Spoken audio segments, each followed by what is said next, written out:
ሳራና ቢሊነሩ ለመጀመሪያ ጊዜ እራት ለመብላት ወደ አንድ የቅንጦት ሬስቶራንት ያመራሉ። ሳራ ቢሊነሩን ስቴክ ትጋብዘዋለች። ነገር ግን ምግቡ መብላት በጀመሩበት ቅጽበት በህመም ስሜት ፊቷ ላይ ይታያል። ስቴኩን በፍጹም ልታኝከው አልቻለችም። ጣዕሙም ሙሉ በሙሉ እንግዳና መጥፎ ነበር። ሰላም እንዴት ናችሁ ጋይስ? ሁላችሁንም ሰላም ብያለሁ። ቪዲዮን ከመጀመራችሁ በፊት ቪዲዮ ላይክ፣ ቻናሉን ሰብስክራይብ በማድረግ ወደ ቪዲዮ እንመለስ። በነገራችን ላይ ይህ ቪዲዮ ከባለፈው የቀጠለ ፓርት 2 ነው። ልክ በዛ ቅጽበት አስተናጋጁ የሂሳብ ሰነድ ይዞ ይመጣል። ሳራ ቢሊነሩ ሂሳቡን ይመልስልኛል በሚል እሳቤ ወዲያውኑ ሂሳቡን ትቀበላለች። ለአንድ ጊዜም ቢሆን እንደ ትልቅ ሰው በመሆን መደሰት ይሻላል ስትል ታስባለች። ነገር ግን በሂሳቡ ላይ የተጻፈውን ቁጥር ባየችበት ቅጽበት ሙሉ በሙሉ ደንግጣ ትቀራለች። በፍጥነት የተሳሳተ ነገር እንዳለ ስትጠይቅ አስተናጋጁ ዝርዝሩን ማንበብ ይጀምራል። የምግብ ክፍያ $10,000፣ የመቀመጫ ክፍያ $20,000 እንዲሁም የጉርሻ ክፍያ $10,000 ሆኖ አጠቃላይ ሂሳቡ $40,000 እንደሆነ ይነግራታል። የሳራ አእምሮ ባዶ ይሆናል። ቢሊነሩ በተረጋጋ መንፈስ ሂሳቡን ለመክፈል ፍቃደኛ መሆኑን ቢገልጽም እሷ ግን በቦታው ላይ እምቢ ትላለች። እሱ አንድ ጊዜ ተጨማሪ ከጠየቀኝ እንዲከፍል ፈቅድለታለሁ ብላ ብታስብም ቢሊነሩ ግን ዝም ብሎ አንገቱን በመነቅነቅ እንግዲያውስ አንቺ ክፈይ ይላታል። ሳራ በውስጧ በጣም ትበሳጫለች። ቢሊነሩ እጁን ወደ ኪሱ ሲሰድ እሱም ደንግጦ ይቆማል። ምክንያቱም ስልኩን ቤት ጥሎት መጥቶ ነበር። ሳራ ራሷን ስትፈትሽ እሷም ቢሆን ስልኳን ይዛ አልመጣችም። አስተናጋጁ ጥሬ ገንዘብ አለመኖርን ሲጠይቅ ሳራ በዚህ ዘመን ምን ማለት ነው? ጥሬ ገንዘብ ይዞ የሚዞረው ማን ነው ትላለች። አስተናጋጁም ወዲያውኑ ድምጽ ማጉያ አንስቶ የበላውን ሳይከፍል ሊያመልጥ የፈለገ ሰው አለ እያለ በከፍተኛ ድምጽ ይጮሃል። ሳራ ምላሽ ለመስጠት እንኳን ሳትችል ባለ 300,000 ፓውንድ የሬስቶራንቱ ባለቤት በቁጣ እየተጣደፈ ይወጣል። ሳራ በጣም ከመደናገጧ የተነሳ ቃላትን ማውጣት ያቅታታል። በፍጥነት ለማስረዳት ብትሞክርም ባለቤቱ ግን ሁለታችሁም ስልካችሁን ረሳችሁ፣ እኔን የምታዩት ሞኝ መስላችኋለሁ በማለት በንቀት ይስቅባቸዋል። ከዛም ሂሳቡን ለመክፈል ሳህን ጠቡ በሚል መፍትሄ ይሰጣቸዋል። ሳራ በአእምሯ ውስጥ ማስላት ስትጀምር $40,000 ለመክፈል ቢያንስ ለ3 ዓመታት ሳይል ሳህን ማጠብ እንዳለባት ትረዳለች። የባለቤቱን አስፈሪ የፊት ገጽታ ስታይ ወዲያውኑ ስልቷን በመቀየር ቢሊነሩን እዚህ ብንተወውና እኔ ስልኬን ለማምጣት ወደ ቤት ብሄድስ ብትል ታስባለች። ባለቤቱስ ብልታመልጥ ሲላት ሳራ ቢሊነሩን ወደፊት ትጎትተዋለች። አለቃዬ አካል ጉዳተኛ ነው፣ ቃል በቃል መሮጥ አይችልም። የሚያመልጥ ከመሰላችሁ በዊልቸሩን ባትሪ ማውጣት ትችላላችሁ ትላለች። ቢሊነሩ በቦታው ላይ ደንግጦ ይቀራል። ባለቤቱ ቢያመነታም አሳልፋ ሰጥተው እንዳትጠፋ ስለሚፈራ ለመስማማት ፍቃደኛ አይሆንም።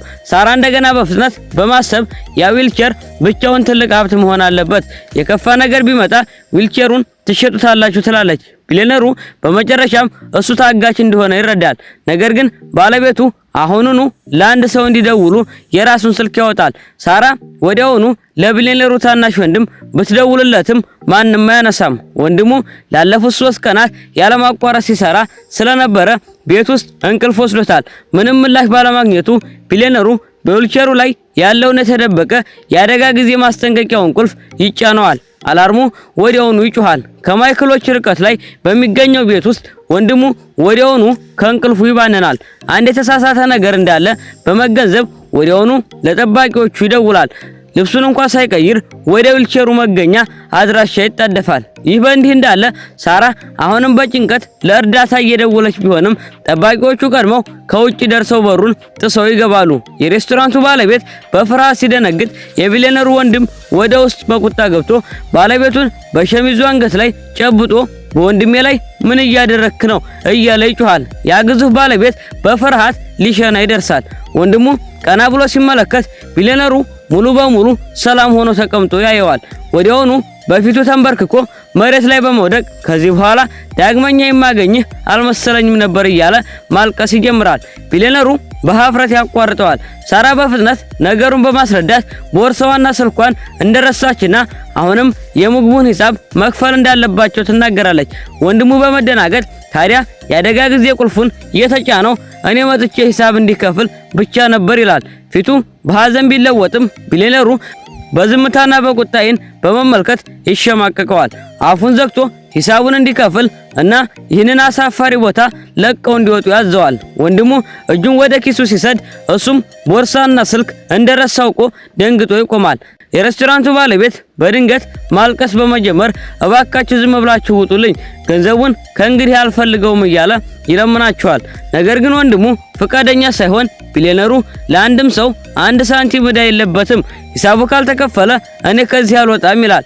ባለቤቱ ደጋግሞ ቢለምናቸውም ወንድሙ ግን እምቢ ማለቱን ይቀጥላል። ሳራ መናገር አቅቷት ወደ ቢሊየነሩ በአስቸኳይ ምልክት ትሰጣለች። ቢሊየነሩ በሀፍረት ጣቶቹ እስኪታጠፉ ድረስ ይሸማቀቃል። በአንድ ትዕዛዝ ብቻ ጠባቂዎቹ ወንድሙን አንስተው ወደ ውጭ መጎተት ይጀምራሉ። ወንድምየው እየተፈራገጠ ሂሳቡን መክፈል አለብኝ እያለ በመከራከር የሬስቶራንቱን ወንበር አጥብቆ ይይዛል። ባለቤቱ በመደንገጥ እባካችሁ ወንበሩንም ይዛችሁት ሂዱ ይላቸዋል። ስለዚህ ጠባቂዎቹን ሰውንና ወንበርን በአንድ ላይ ተሸክመው ከሬስቶራንቱ ይወጣሉ። ከመውጣታቸው በፊት ሳራ ወደ ኋላ ዞር ብላ እኛ በእውነት ከማፊያ አይደለንም ስትል በሀፍረት ታስረዳለች። ባለቤቱ ግን እነሱ እንዲጠፉለት ይፈልጋል። ወደ ውጭ እንደወጡ ባለቤቱ እነዚህ ሶስቱ ውሻቸውን ጭምር ዳግመኛ እዚህ እንዳይረግጡ የሚል የእድሜ ልክ እገዳ መጣሉን ያውጃል። ብዙም ሳይቆይ ወደ ቤታቸው ይመለሳሉ። ያ ሁሉ ጊዜ በተንኮል የሚበረውና የሚያሴረው ባላንጣ ዘመድ እንደገና ይመጣል። ሳራ ወዲያውኑ ወደ ፍልሚያ ዝግጅቱ ትቀየራለች። ነገር ግን በዚህ ጊዜ የአሳሪ ሰው በዚህ ፋንታ ወንድሙን ማሾፍ ይጀምራል። አንድ የ30 ዓመት ሰው አሁንም የላም ልብስ ለብሶ መዞሩ በጣም ያሳዝናል ይላል። ወንድምየው ወዲያውኑ በመናደድ በብዙ ቋንቋዎች መላው ቤተሰቡን መርገም ይጀምራል። ያ ተንኮለኛ ሰው በንቀት ፈገግ ይላል። ምክንያቱም የሱ እውነተኛ ኢላማ ቢሊየነሩ ነበር። ከቢሊየነሩ የቀድሞ እጮኛ የተላከ የሰርግ ግብዣ ካርድ ያወጣል። ቢሊየነሩን እያሾፈ ይጋብዘዋል። ወንድሙ በቁጣ በመፈንዳት ሁለታችሁም የቆሻሻ መጣያ ምርጥ ጥንዶች ናችሁ፣ እኛ በፍጹም አንመጣም ይለዋል። ነገር ግን ቢሊየነሩ በተረጋጋ መንፈስ ግብዣውን ይቀበላል። ያ ተንኮለኛ ሰው ከዚህም ወደ ሳራ ይጠቁማል። ነገር ግን እሷ ልትቀበለው እጇን ስትዘረጋ ካርዱን መሬት ላይ ይጥለዋል። ሳራ ጥርሷን ነክሳ እሱን ለማንሳት ወደ ታይ ታጎነብሳለች። ያ ተንኮለኛ ሰው እንደገና በመሳቅ የገጠራው ደልዳይ እያለ ይሳለቅባታል። እሱ ንግግሩን ሳይጨርስ ቢሊየነሩ በጸጥታ የጥሪ ቁልፉን ይጫናል። ያ ተንኮለኛ ሰው ወዲያውኑ ይደነግጣል። ጥቁር ልብስ የለበሱ ጠባቂዎቹ በፍጥነት ገብተው እሱን በቀጥታ ወደ ላይ አንስተው እያበረሩ ይወስዱታል። ሳራም ድምጿን አውጥታ በከፍተኛ ሁኔታ ትስቅበታለች። በእርግጥም ከዋናው ትዕዛዝ በተሰጠው መሰረት ያ ተንኮለኛው ሰውዬ ለሳራ ሲባል ወደ ሰማይ እንዲበር ተደርጓል። ነገሩ እንዲህ ነው። ልክ ከጥቂት ቅጽበታት በፊት ያ ተንኮለኛ ሰውዬ በቢሊየነሩ ቪላ ላይ ተከስቶ ወንድምየውን የልጅነት ጠባይ ያጠቃሃል እያለ ያፌዝበት ነበር። እንዲሁም ቢሊየነሩን አካል ጉዳተኛ እያለ ያሾፈበት ነበር። ይባስ ብሎም የቢሊየነሩ የቀድሞ እጮኛ አሁን የሱ እጮኛ መሆኗን እየፎከረ ይናገራል። የዚህ የጉብኝቱ ብቸኛ ዓላማም የሰርግ ግብዣዎቹን ማድረስ ብቻ ነበር። ሳራ ግብዣውን ለመቀበል እጇን ስትዘረጋ ያ መሬት ላይ የመጣል ትዕይንት ይከሰታል። ቢሊየነሩ በንዴት ይገነፍል ነበር። እናም በሷ ምትክ እሱን ወደ ሰማይ እንዲወረውሩለት ያደርጋል። ብዙም ሳይቆይ ያ ተንኮለኛ ሰውዬ የሰርጉ ቀን ይደርሳል። ሳራ የቢሊየነሩን ጸጉር ትኩር ብላ ትመለከታለች። ቢሊየነሩ ወዲያውኑም ያስተውላል። እሷም በውጫዊ ገጽታው ላይ ልትረዳው ትፈልጋለች። በእርግጥም በሚቀጥለው ሰከንድ ላይ ጨርቁን በደንብ ጠቅልላ ታስርለታለች። ከዛም የራሷን የፊት ጸጉር መቁረጥ ትጀምራለች። ቀስ በቀስ እየቆረጠች እያለ አንድ ነገር በጣም የተበላሸ መሆኑን ይሰማታል። በድንገት ግን በጣም ታዛዥ ነህ ስትል ታሞግሰዋለች። ቢሊየነሩም ደንግጦ ይቆማል። ከዛም ቀለል አድርጋ እውነቱን ትናገራለች። በአንድ ወቅት በእንስሳት መሸጫ ሱቅ ውስጥ በትርፍ ጊዜ ትሰራ እንደነበር ትገልጻለች። እንስሳት ጸጉራቸው ሲስተካከል በፍጹም ዝም ብለው እንደማይቀመጡም ታስታውሳለች። ቢሊየነሩ ሙሉ በሙሉ ዝም ይላል። አደጋውን የተገነዘበችው ሳራ እኔ ፕሮፌሽናል የእንስሳት ጸጉር አስተካካይ ነኝ ስትል መልሳ ታረጋጋዋለች። ሌላው ቀርቶ ፎቶዎቹን አውጥታ እያሳየችው ያለማቋረጥ ስልኳን እየከፈተች ትፎክርበታለች። ቢሊየነሩ በመጨረሻ እንደ የቤት እንስሳ እያየችው እንደሆነ ይገነዘባል። ሳራ በንግግሯ መሃል ትታነቃለች። ያንን አሳፋሪ ሁኔታ ለማላቀቅ ከበስተጀርባው ትቆማለች። እዚያ ካሉት ሁሉ ይበልጥ መልካም እሱ እንደሚሆን ቃል ትገባለች። የሚሸሽበት ቦታ የሌለው ቢሊየነሩ እጣ ፈንታውን ይቀበላል። ሳራ ትደነግጣለች። አንድ ትልቅ የፀጉር ዘለላ ተቆርጦ ይወድቃል። ቢሊየነሩ ትልቅ ጥፋት መከሰቱን ይገምታል። የራሱን የጭንቅላቱን ጀርባ ይዳስሳል። እዛ ጋር ሙሉ በሙሉ መላጣ ሆኗል። ወደ ውጤቱ እንለፍ። የፀጉር አሰራሩ ከተናቋል። ቢሊየነሩ ቦታውን በተደጋጋሚ ይዳስሰዋል። ሳራ ግን መቆጣጠር አቅቷት በከፍተኛ ሁኔታ ትስቃለች። ልክ በዚህ ጊዜ የቢሊየነሩ ወንድም ይመለሳል። ያንን የላጨችውን መላጣ ወዲያውኑ ይመለከታል። ሳራም ትደነግጣለች። በፍጥነትም ባርኔጣ በራሱ ላይ ታጠልቅለታለች። ቢሊየነሩ ሙሉ በሙሉ መናገር ያቅተዋል። ከዛም ሳራ አንድ ያልተለመደ ነገር ታስተውላለች። ወንድምህ ለምን ስራ አልሄደም ስትል ትጠይቀዋለች። ወንድሙ በተንኮል ፈገግ ይላል። ምክንያቱም ሰርጉ እየመጣ ነው፣ ድንገተኛ ስጦታ ለማዘጋጀት ጊዜው አሁን ነው ይላል። የሱን ክፉ እቅድ ይፋ ያደርጋል። ሳራ ተሳለቅበታለች። የምናደርገው ከሆነ በትልቁ መሆን አለበት ትላለች። ሚስጥራዊ በሆነ መንገድ ፈገግ ትላለች። ወደ ቀጣዩ ትዕይንት እንለፍ። ሶስቱም ማራኪ በሆኑት ሁኔታ ብቅ ይላሉ። ነገር ግን አንድ ነገር የተስተካከለ አይመስልም። ምንም አይነት ልዩ የትራንስፖርት መኪና የለም። ወንድምየው በሀፍረት መንገዶቹ በሙሉ ተዘግተዋል ሲል ያምናል። ሳራ መናገር ያቅታታል። ከዛም ነገሩ ይበልጥ የባሰ ይሆናል። ከሰማይ ላይ ከባድ ዝናብ መዝነብ ይጀምራል። ሳራ ማጉረምረም ትጀምራለች። በእርግጥም አሁንም ይህንን ቀልድ መጫወት እንችላለን ስትል ትጠይቃለች። ሳራ ወደ ውጪ ትወጣለች። ሰማዩም በከባድ ዝናብ ይደበደባል። ሌሎች ማቅማማት ሲጀምሩ እሷ ግን ምንም ሳትደናገጥ በረጅሙ አንድ ጃንጥላ በዝግታ ታወጣለች። አብሯት ያለው የቢሊየነሩ ወንድም ለሶስት ሰው አንድ ጃንጥላ እያለ ያፌዝባታል። ሳራ ግን በቀጥታ ቢሊየነሩ ላይ ዘላ ትወጣለች። እሱም እንደ ሰው ሰራሽ ተሽከርካሪ ወንበር በመጠቀም ጃንጥላዋን ይዛ ወደፊት ትገሰግሳለች። በቀጥታም ያንን የተንኮል የሰርግ ድግስ ለማበላሸት ወደ ዝግጅቱ ቦታ ታመራለች። ያ ተንኮለኛ ሰውዬ የቢሊየነሩን የቀድሞ እጮኛ የነጠቀ ሲሆን ይባስ ብሎም ቢሊየነሩን ወደ ሰርጉ ለመጋበዝ ደፍሯል። ሳራ ደግሞ እንዲህ አይነት ነገሮችን በዝምታ የምታልፍ አይነት ሰው አይደለችም። ስለዚህ ለሰርጉ ትልቅ ስጦታ ለማዘጋጀት ተወስናለች። ሶስቱም ሙሉ በሙሉ እንደ ሚስጥራዊ ወክል በቅንጦት ልብስና በጥቁር መነጽር አጊጠው ይደርሳሉ። የተሰበሰበው ሕዝብ መጀመሪያ ላይ ደንግጦ ይቆማል። ከዚያም በፍጥነት ወደ እነሱ ይጎርፋል። ሁሉም ሰው ቢሊየነሩ ራሱን የሚያዋርድበትን ሁኔታ ለመመልከት በጉጉት ይጠባበቃሉ። ሳራ የአዳራሹን መግቢያ ትቃኛለች። ነገር ግን ምንም አይነት ለተሽከርካሪ ወንበር የሚሆን መውጫ መንገድ አልተዘጋጀም። ወንድምየው ይህ ነገር ሆን ብሎ የተደረገ ሴራ መሆኑን ወዲያውኑ ይረዳል። እሱም ድምፁን ከፍ አድርጎ አሁን ወደዚህ አዳራሽ የሚገባ ማንኛውም ሰው ከሀገሪቱ ባለጸጋ ቤተሰብ ጋር ይጋፈጣል እያለ ይጮህባቸዋል። የመጡት እንግዶች በድንጋጤ ይዋጣሉ። በፍጥነትም ከቢሊየነሩ በስተጀርባ ይሰለፋሉ። በአዳራሹ ውስጥም ያቺ ተንኮለኛዋ ሴት በሚስጥር ፈገግ ትላለች። ቢሊየነሩ ውጪ ቀርቶ እንደሚዋረድ ሙሉ በሙሉ እርግጠኛ ነበረች። ያ ተንኮለኛ ሰውዬም የሱን ውርደት ለመመልከት ሊጠብቅ አልቻለም። ከዚህ ሁለቱም ሙሽሮቹ ወደ አዳራሹ ሲገቡ ፈዘው ይቀራሉ። በአዳራሹ ውስጥ አንድም እንግዳ አልነበረም። ተንኮለኛዋ ሴት ቢሊየነሩ ጨዋታውን እንደገለበጠው ትረዳለች። ቢሊየነሩ ለየት ያለ አቀባበል የፈለገ ይመስላታል።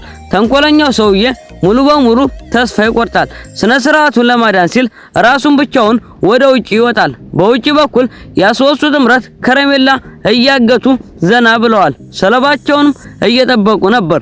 ተንኮለኛው ሰውዬ በፍጥነት እየሮጠ ይመጣል። በጣም ቅንና ሳቢ ለመምሰል ይሞክራል። ለመሽከርከሪያ ወንበር የሚሆነውን መወጣጫ ከዘጋጅቶ እንደነበር ነገር ግን በስራ ላይ ያለመዋሉን ሰበብ ያቀርባል። አንድም ሰው ግን የሚናገረውን ቃል አያምነውም። ቢሊየነሩ በቀዝቃዛ ድምፅ አሁንም ቢሆን ይህንን ማስተካከል ትችላለህ ይለዋል። ተንኮለኛው ሰውዬ ደንግጦ ይቆማል። ወንድምየውም ንግግሩን በመቀጠል ተሸክመህ አስገባው ይለዋል። ተንኮለኛው ሰውዬም አሁንም ይደነግጣል። ወንድሙ ግን በድንገት እንደታመመ ሰው ሆኖ በመተወን ይህንን ማድረግ የምትችለው አንተ ብቻ ነህ ይላል። ሳራም ወዲያውኑ ወገቧን ይዛ እሷም እንደዚሁ መጎዳቷን ትናገራለች። ተንኮለኛው ሰውዬ ብቻውን ሊሸከመው እንደማይችል ሲገልጽ ወንድምየው ወደ ሙሽሪት ይጠቁማል። ከዛም ስለ ፍቅርና መስዋዕትነት እያወራ ማልቀስ ይጀምራል።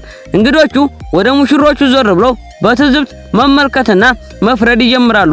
ሙሽሮቹ ተገደው በፈገግታ ይስማማሉ። አብረውም እየተንቀጠቀጡ ቢሊየነሩን ይሸከሙታል። የህመም ስሜቱ በፊታቸው ላይ በግልጽ ይነበባል። ቢሊየነሩ በትህትና ያመሰግናቸዋል። ከዛም ሶስቱ ቀድመው ወደ አዳራሹ ይገባሉ። ይህ ትልቅ የስነ ልቦና ጥቃት ነበር። በአዳራሹ ውስጥ ሳራና ወንድምየው ልክ እንደ ረሃብተኛ ምግብ መብላት ይጀምራሉ።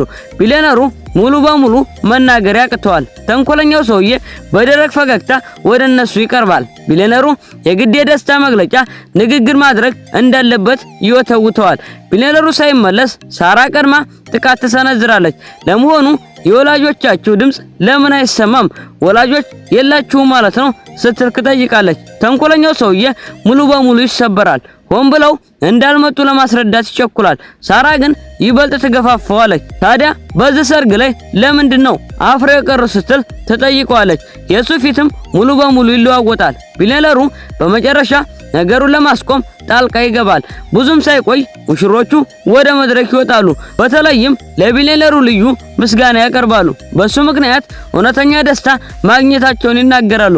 ከጠረጴዛው በታች ግን ቢሊየነሩ እጁን ወደ ታች ዝቅ ያደርጋል። እውነተኛው ትዕይንት አሁን ሊጀምር ነው። ሳራ ምንም ሳትናገር የኦኬ ምልክቱን ብቻ በእጇ ታሳያለች። አጋሯ የፓርቲ ካታ ይዞ ወደ ላይ ይዘላል። ሳራም በቅልጥፍና ራሷን እያዞረች ከፓርቲ ካታ ውስጥ ከፍተኛ ቆሻሻ በቀጥታ ወደ ሙሽሮቹ መድረክ ትተኩሳለች። ያተንኮለኛው ሰውዬ ነገሩ ምን ያህል የከፋ እንደሆነ ገና አልተገነዘበም ነበር። ከዛም ሳራ ሌላ ዙር ተጨማሪ ጥቃት ትሰነዝራለች። በቦታው በነበሩት እንግዶች በመጨረሻ ነገሩን ተረድተው መጮህና መሸሽ ይጀምራሉ።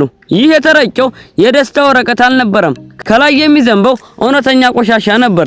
ተንኮለኛው ሰውዬ ቆሻሻው ምን እንደሆነ ለማወቅ ጠጋ ብሎ ያሸታል። በሚቀጥለው ሰከንድ ግን ሊያስመልሰው ምንም አልቀረውም ነበር። ሳራ መሸነፍን ወይም መበለጥን በፍጹም አትወድም። ስለዚህ ከሁሉ የላቀውን ትልቅ ስጦታ አዘጋጀች። ይህም ልዩ ዝግጅት በሰርጉ ላይ የተከሰተውም ለዚህ ነበር። እንግዶቹ እየጮሁና እየተበታተኑ ሲሄዱ ሳራ ሙሉ በሙሉ የቀልድ ድል መቀናጀቷን ታውጃለች። ከዛም ፊቷን አዙራ መሮጥ ትጀምራለች። ነገር ግን በድንገት አንድ ነገር ታስተውላለች። ቢሊየነሩ አሁንም ከጀርባዋ ቀርቷል። እሷና ወንድምየው እሱን ለማዳን በፍጥነት ወደ ኋላ ይመለሳሉ። ነገር ግን በዛ ቅጽበት ሌላ አደጋ ተከሰተ። ወንድምየው ሳይወቅ በቀጥታ ቆሻሻው ላይ ይረግጠው ነበር። ቢሊየነሩ ወዲያውኑ አደጋውን ተረድቶ የተበከለውን ወንድምየው በዛው ጥሎት ይሸሻል። ልክ በዛን ጊዜ ተንኮለኛው ሰውዬ ሊበቀላቸው እየሮጠ ይመጣል። ወንድምየው ራሱን ለመሰዋት በመወሰን ጫማውን አውልቆ ይወረውረዋል። ለሳራና ለቢሊየነሩ ለማምለጫም የሚሆን ጊዜ ለመግዛት ሲል ከተንኮለኛው ሰውዬ ጋር ትግል ይጀምራል። በቆሻሻ የተበከለውን ጫማውንም ከተንኮለኛው ሰውዬ እጅ ጋር አብሮ ያስረዋል። ከዛም ሙሽሮቹን ሙሉ በሙሉ በቆሻሻ እንዲጨማለቁና እንዲዋረዱ አድርጓቸው ያመልጣል። ወንድምየው በፍጥነት እነሱን ይደርስባቸዋል። ነገር ግን ቢሊየነሩ ወዲያውኑ አፍንጫውን ይዞ ወደ ኋላ ራቅ ይለዋል። ሙሉ በሙሉ ሳጠራ ወደ ቤት መግባት የለም ሲል ይነግረዋል። ወንድምየው አሳዛኝና ተወዳጅ ለመምሰል ይሞክራል። ነገር ግን ይህ ዘዴው ምንም አልሰራም። ብዙም ሳይቆይ የቢሊየነሩ ጓደኛ በመኪና ይደርሳል። እሱም ሁሉም ነገር ዝግጁ ነው ይላል። ቢሊየነሩ ወንድምየው ከሱ ጋር አብሮ እንዲሄድ ያዘዋል። ጓደኛው በድንገት አንድ መጥፎ ሽታ ይሸታል። ወንድሙም ቆሻሻ መርገጡን በግልጽ ያምናል። ጓደኛው ወዲያውኑ ነገሩን ይረዳል። የተዘጋጀው ቁሳቁሶች ለዚህ ይኖራል ይላል። ቢሊየነሩ በዝግታ ራሱን ይነቀንቃል። መታጠብ ብቻ ሳይሆን ያንተንም ፎጣ ልጠቀም ይለዋል። ጓደኛው ነገሩ ሲከብደው ራሱን እንደሳተ ሰው ሆኖ መሬት ላይ ይወድቃል። ነገር ግን ቢሊየነሩ የመጨረሻውን የማስፈራሪያ ካርድ ያወጣል። ጉልበቴ ውስጥ ጥለኸው የሄድከውን ፋሻ ታስታውሳለህ ይለዋል። ጓደኛው ሙሉ በሙሉ ቁጥጥር ስር እንደዋለ አውቆ ወዲያውኑ ደንግጦ ይነሳል። ሳራ ግን ሁኔታውን ግራ በመጋባት በትኩረት ትመለከታለች። ሳራ ከቡድኗ ጋር በመሆን ሰርጉን ሙሉ በሙሉ ታውከዋለች። አልፎ ተርፎም በሙሽሮቹ ላይ ከፍተኛ ቆሻሻ ትረጫለች። ቢሊየነሩ አንድ ነገር ወዲያውኑ ይረዳል። ያተንኮለኛው ሰውዬ ነገ ጠዋት እሱን ለመበቀል መምጣቱ እንደማይቀር ያውቃል። እንደ ድል ሆኖ ቢሊየነሩ አስቀድሞ ያዘጋጀው እቅድ ነበረው። በሚቀጥለው ቀን ጠዋት ነገሩ ልክ እንደተገመተው በትክክል ይከሰታል። ያተንኮለኛው ሰውዬ በቦታው ይገኛል። ይባስ ብሎም ፖሊሶችን ከእሱ ጋር ይዞ ይመጣል። ቢሊየነሩ ሁኔታውን አይቶ ወዲያውኑ እንደታመመ ሰው ሆኖ ይተኛል። ለሳራም አስቀድሞ በወጡት እቅድ መሰረት እንድትቀጥል ይነግራታል። ተንኮለኛው ሰውዬ በከፍተኛ ቁጣ መጮህ ይጀምራል። በድንገት ሳራ እያለቀሰች ወደ ውጭ ትወጣለች። ወዲያውኑ ወቀሳውን ክሱንም ወደሱ ታዞርበታለች። እሷም ከሰርጉ በኋላ ቢሊየነሩ እጮኛውን በማጣቱ ልቡ ከሰብሮ ወደቀ ትላለች። ተንኮለኛው ሰውዬ በነገሩ ይበሳጫል። እውነተኛው ተጎጂ እሱ መሆኑን አጥብቆ ይናገራል። ፖሊሶቹ ስለ ጉዳዩ ዝርዝር መረጃ ለመጠየቅ ጣልቃ ይገባሉ። ሳራ ሙሉ በሙሉ ልቧ እንደተሰበረ ሰው ትመስላለች። እሷም ቢሊየነሩ የደረሰበት አደጋ ምክንያት በሚጥለው በሽታ እየተሰቃየ ነው ትላለች። በተጨማሪም ወንድምየው እሱን ለማዳን ሲሞክር ጉዳት ደርሶበታል ስትል ትጨምርበታለች። ተንኮለኛው ሰውዬ አእምሮውን ሊስት ምንም አልቀረውም ነበር። ትላንትና ያው ወንድሙ በቆሻሻ የተበከለ ጫማ በእጄ ላይ አስሮብኛል እያለ ይጮሃል። የሱን ከፍተኛ ቁጣ ስታይ ሳራ ይባስ ብላ ድምጿን አውጥታ ታለቅሳለች። የተጎጂነትን ሚና በተሟላ ሁኔታ ትጫወትበታለች። እሷም ቢሊየነሩ ራሱን ከመሳቱ በፊት ፖሊስ እንዳጠሩ እሱ ራሱ አታስቸግሩ ብሎ አስጠንቅቆኛል ትላለች። ተንኮለኛው ሰውዬ የሚናገረው ጠፍቶት ዝም ይላል። ሳራ በድንገት ጨዋታውን ትቀይረዋለች። አንተም ሆን ብለህ እሱን ወደ ሰርኩ ባትጋብዘው ኖሮ ይህን ሁሉ መጥፎ ነገር ባልተከሰተ ነበር ትላለች። ፖሊሶቹ ግራ ተጋብተው በቦታው ይቆማሉ። ልክ በዛን ጊዜ የቢሊየነሩ ጓደኛ የሆነው ዶክተሩ ይደርሳል። ፖሊሶቹ ስለ በሽተኛው ሁኔታ ይጠይቃሉ። ዶክተሩ በጣም አሳሳቢ ፊት ያሳያል። በሽተኛውም ምንም አይነት መነቃቃትን ወይም ሁከትን መቋቋም አይችልም ይላል። ወዲያውኑም ጥፋቱን ወደ ተንኮለኛው ሰውዬ ያዞርበታል። ይህ የሆነው እሱ ስላበሳጨው ነው ይላል። ተንኮለኛው ሰውዬ ራሱን የሚከላከልበት ምንም ማስረጃ የለውም። ሁላችሁም አብራችሁን የሰራችሁት ከማለት ውጪ ሌላ ነገር ምንም አላመጣም። ፖሊሶቹ ትዕግስታቸውን ያጣሉ። የሐሰት ሪፖርት ማድረግ ከባድ ወንጀል ነው ይሉታል። ተንኮለኛው ሰውዬ እኔ እኮ ነኝ ቆሻሻ የተረጨብኝ እያለ ይጮሃል። ዶክተሩ በተረጋጋ ሁኔታ አንድ ማስረጃ ያወጣል። ተንኮለኛው ሰውዬ በሰው ሕይወት ላይ የግድያ ሙከራ አድርጓል ሲል ይከሰዋል። ቢሊየነሩ የደረሰበትን የመኪና አደጋ የሚያሳይ ማስረጃ ለፖሊስ ያስረክባል። ፖሊሶቹ ተንኮለኛውን ሰውዬ በዛው ቅጽበት በቁጥጥር ስር ያውሉታል። ሳራ እውነተኛውን እውነት የተረዳችው በዛን ጊዜ ብቻ ነበር። የቢሊየነሩ ሽባ መሆን በእርግጥም በሱ ምክንያት የመጣ እንደነበር ታውቃለች። ልክ በዛው ቅጽበት የቢሊየነሩ አባት ይደርሳሉ። ዶክተሩ በዝግታ ለሳራ ማስጠንቀቂያ ይሰጣታል። ይህ ሰው የሚቀልድበት አይደለም ይላታል። በፍጥነትም የሷን ማንነት ለአባቱ ያስረዳል። እሷ የቢሊየነሩ ተንከባካቢ ብቻ ናት ይላል። አባትየውም አስቀድሞ ተበሳጭቶ ስለነበር ሰዎችን እንዴት ሰላም ማለት እንዳለብሽ አታውቂም ስል ይጮህባታል። ሳራ ወዲያውኑ ስልቷን ትቀይራለች። በምልክት ቋንቋ መናገር ትጀምራለች። ወዲያውኑ ዲዳ ትሆናለች። የዶክተሩ አይኖች በድንገት ይመለከቷታል። ቅድም ምስኪን ተንከባካቢ ነበረች፣ አሁን ደግሞ ዲዳ ሆነች። እሱም ወዲያውኑ ከሷ ጋር አብሮ ለመጫወት ይስማማል። ቢሊየነሩ ጸጥታን ይመርጣል። ለዚህ ነው ዲዳ ተንከባካቢ የቀጠረው ይላል። አባህየው ደንግጦ ይቆማል። ከዛም በተሸማቀቀ ሁኔታ ይቅርታ ይጠይቃል። ነገር ግን ከጥቂት ሰከንዶች በኋላ ቢሊየነሩን ለማየት አጥብቆ ይጠይቃል። ዶክተሩ እምቢ ለማለት ከመሞከሩ በፊት ቢሊየነሩ በራሱ ጊዜ ብቅ ይላል። አባትየው እንደገና መቆጣት ይጀምራል። ሰርግ ማበላሸት ብቻ አልበቃህም፣ ወንድምህንም በዚህ ውስጥ መጎተት ነበረብህ ይላል። ቢሊየነሩ ሙሉ በሙሉ ዝም ይለዋል። የሳራ ቁጣ ይቀሰቀሳል። እሱም ወደ መደበኛ ህይወት ለመመለስ ይህን ያህል ከፍተኛ ጥረት አድርጋለች። አሁን ግን በአባቱ ዘለፋ ምክንያት እንደገና ወደ ዝምታው ተመልሷል። እሷም ትበሳጭና ያንን የታወቀ የተንኮል እንቅስቃሴዋን በአባቱ ላይ ትሰነዝርበታለች። ዶክተሩ ደንግጦ በመሃል በመግባት እሷ እኮ ሰላም እያለች ነው ይላል። አባትየው በንዴት ይጮሃል። ይህ ሰላምታ አይደለም፣ እሷ እኮ ልትገለኝ ነው እየሞከረች ያለችው ይላል። ሳራ ባይን ጥቅሻ ውስጥ ማንነቷን ትቀያይራለች። በአንድ በኩል ቁጡና ኃይለኛ ስትሆን፣ በሌላ በኩል ደግሞ ዲዳና ደንቆሮ ትሆናለች። የቢሊየነሩ አባት በልጁ ላይ መጮህና መቆጣት ሲጀምር እሷ ነገሩን ማየት አትችልም። ያለምንም ማመንታት አባቱን በእርግጫ ከመኖሪያ ቤቱ ወደ ውጭ ታስወጣዋለች። ከዛም ልክ እንደ ትልቅ ውለታ እንደዋለች ሁሉ በኩራት ስሜት ወደ ኋላዋ ትመለሳለች። ቢሊየነሩ በመጨረሻ ከዛ አስቸጋሪ ሁኔታ ይተርፋል። ነገር ግን ለዚህ ዋጋ የከፈለው ወንድሙ ነበር።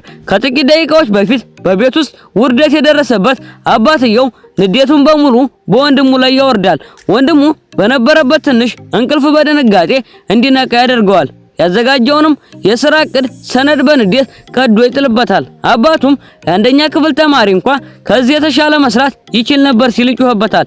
ወንድምየው ወዲያውኑ በከፍተኛ ሁኔታ ይደነግጣል። ይቅርታ እንዲያደርግለት አጥብቆ ይለምነዋል። ራሱንም ከቢሊየነሩ ጋር ሲያወዳድር ምንም እንዳልሆነ አምኖ ይቀበላል። አንዱ በምድር ስር ያለ ሲሆን ሌላኛው ደግሞ በሰማይ ላይ ያለ ዘንዶ ነው ይላል። አባትየውም ይባስ ብሎ ይበሳጫል። በአንተ ፋንታ አንድ ቁራጭ የተበጠሰ ስጋ ባሳድግ ይሻለኝ ነበር ይለዋል።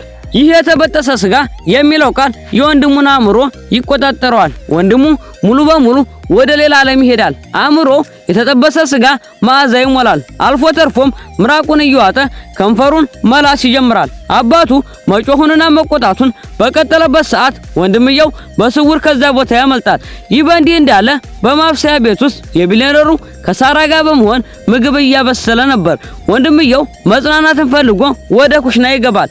ነገር ግን ባየው ነገር ደንግጦ በቦታው ይቆማል። ቢሊየነሩ ምግብ እያበሰለ ነበር። ይህ ሁሉ ለሱ ልክ መናፍስት እንደ ማየት ያህል ነበር። የራሱን አይኖች ማመን ያቅተዋል። ከዛም ሳራ ወደ ቢሊየነሩ ትጠጋለች። በከፍተኛ ሁኔታም ታደንቀዋለች። ቢሊየነሩ በምስጋናው ምክንያት ወዲያውኑ ልቡ ይሟሟል። ወንድምየው ነገሩን በትኩረት እየተመለከተ ሁኔታው ግን ይባስ እየተቀየረ ይሄዳል። ሳራ ሌላ ቤት ውስጥ ስራ ታወጣለች። ይህም ላንተ ከባድ አይሆንም አይደል ስትል ትጠይቃለች። ቢሊየነሩ በራስ መተማመን ስሜት ስራውን ይቀበላል። ስራውን መስራት ይጀምራል። ወንድምየው በመጨረሻ ራሱን መቆጣጠር ያቅተዋል። ሳራን ወደ ጎን ለይቶ ይወስዳታል። ለመሆኑ ምን መግበሽ ነው? እሱኮ መቼም ቢሆን ወደ ኩሽና ገብቶ ያውቅም ይላታል። ሳራ ምንም እንደማታውቅ ምስኪን ሆና ትታያለች። እኔ ምንም አላደረኩም ትላለች። አልፎ ተርፎም ወንድሙን ትቆጣዋለች። እሱኮ በጣም አሳቢ ነው፣ እንዴት ለምን ረዳሽ ትለዋለች። ወንድሙ ለአፍታ ያመነታል። ከዚያም በኋላ በሐሳቧ ይስማማል። በመቀጠል ሳራ ጥቂት ቋሊማ አውጥታ ለወንድምየው አንድ የቤት ውስጥ ስራ ትሰጠዋለች። ወንድሙ ግራ ተጋብቶ ይመለከታል። እሷም በምስቅልቅል ፈገግታ ይህንን እሽግ እንኳን መክፈት አትችልም ትለዋለች። ይህ ንግግር የእሱን ኩራት ይነካዋል። እኔ እሰራዋለሁ ይላል። ከዛም ሳራ በነገሩ ላይ ቤንዚን ታባብስበታለች። ለመሆኑ ማን ቀድሞ እንደሚጨርስ ማየት እፈልጋለሁ ትላለች። ሁለቱ ወንዶች ወዲያውኑ ወደ ከፍተኛ ውድድር ውስጥ ይገባሉ።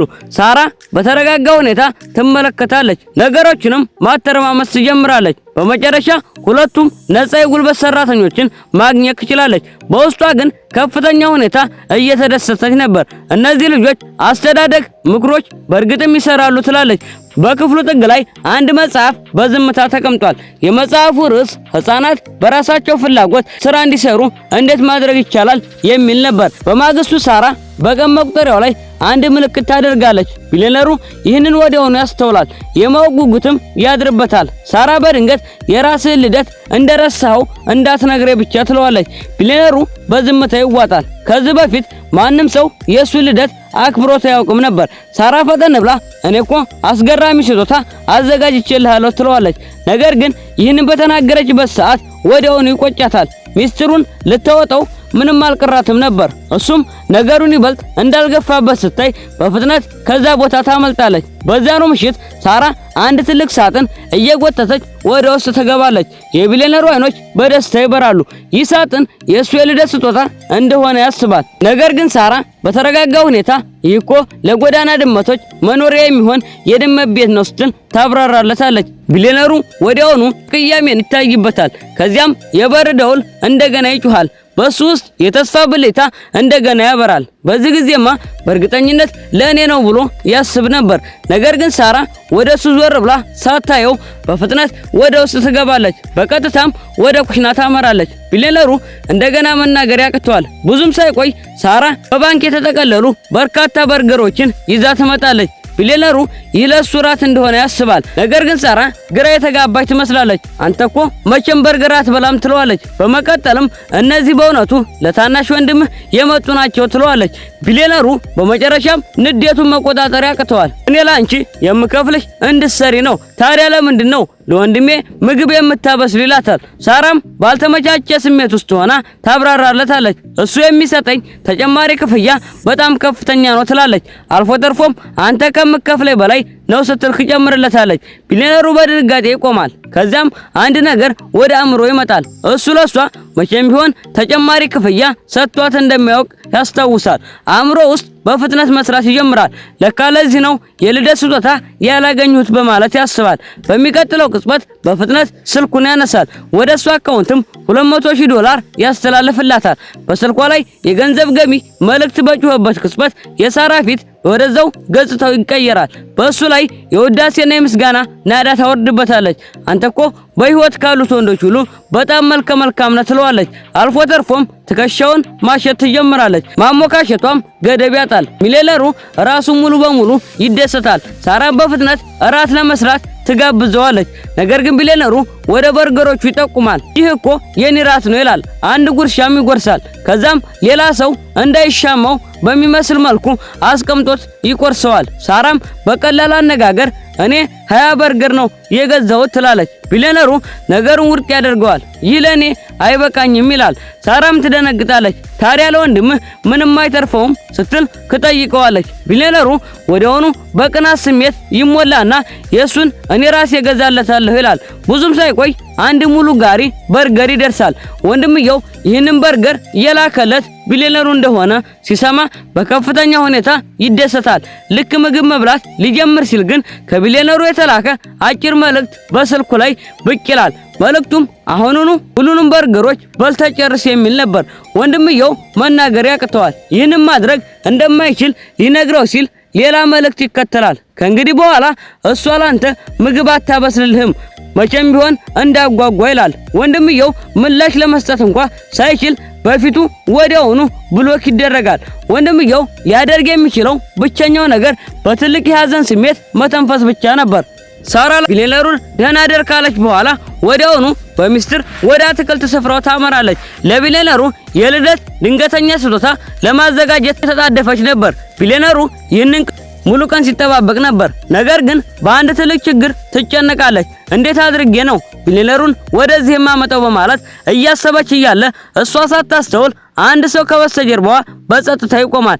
ዞር ስትል ሚሊየነሩ መሆኑን አይታ ትደነግጣለች። ያዘጋጀችውን ስጦታ እንዲያይባትም በፍጥነት መንገዷን ትጋርዳለች። ሚሊየነሩ ግን ሁኔታዎቹን ወዲያውኑ ተረድቷል። ነገሩን ለማለባበስም ዛሬ ማታ ጨረቃዋ በጣም ደምቃለች፣ ለዛ ነው እንቅልፍ እምቢ ያለኝ በማለት ረጋ ባለ መንፈስ ያስረዳታል። ሳራም ምንም እንዳልተገነዘበ በማሰብ እፎይታ ታገኛለች። በመቀጠልም በፍጥነት ዞር ብላ ቃጠሎቹን ትለኩሳለች። ታላቅ የተኩስ ድምጽ ያስተጋባና ሰማዩ በደማቅ ብርሃን ይሞላል። ሳራም በዚሁ ድባብ ውስጥ ሆና የልደት መልካም ምኞቷን ታስተላልፋለች። በዚህ ቅጽበት ሚሊየነሩ እሷን በጥልቀት እንዳፈቀራት ሙሉ በሙሉ ይረዳል። ነገር ግን ይህ የፍቅር ስሜት የቆየው ለአንድ ሰከንድ ብቻ ነበር።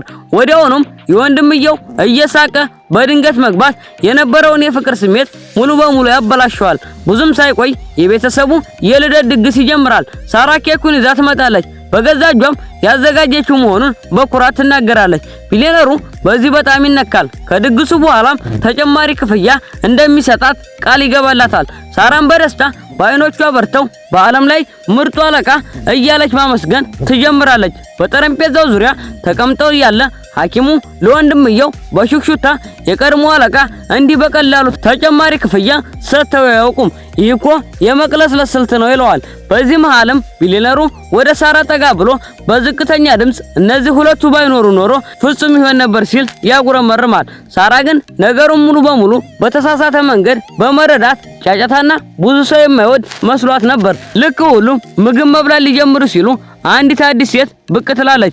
የሚሊየነሩ ፊትም ወዲያውኑ በቁጣ ይለወጣል። ወንድምየውም ደንግጦ እናት ይላል። ሳራም ወዲያውኑ የመጣችው ሴት የሚሊየነሩ እናት መሆኗን በመካከላቸው ያለው ግንኙነት እጅግ የሻከረ መሆኑን ትረዳለች። እናትየዋ የመጣችው ስጦታ ስታወጣ ሚሊየነሩ በብርድ ስሜት እምቢ ይላል። በዚህ ጊዜ እናትየዋ ለዓመታት ወዷ ውስጥ የያዘችውን መራራ ስቃይ መናገር ትጀምራለች። ከዓመታት በፊት ባሏ እንደከዳትና ከዛን ጊዜ ጀምሮ ይህንን ቤተሰብ መጥላት እንደጀመረች ትገልጽ ነበር።